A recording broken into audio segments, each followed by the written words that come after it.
The Somali Police Force Command has announced the arrest of a man accused of killing his wife on the 4th of this month in Warta Nabada district of Benadir region.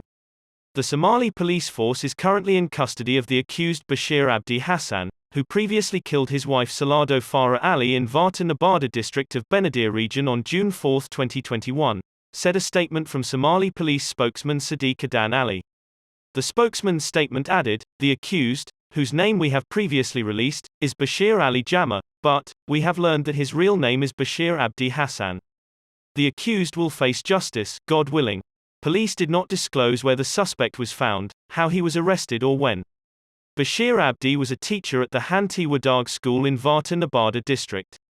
Relatives of the deceased Salado Farah Ali said she was stabbed to death, hit on the head and upper body with a metal bar when she was found dead with her hands tied behind her back in what neighbors have called a brutal and shocking murder.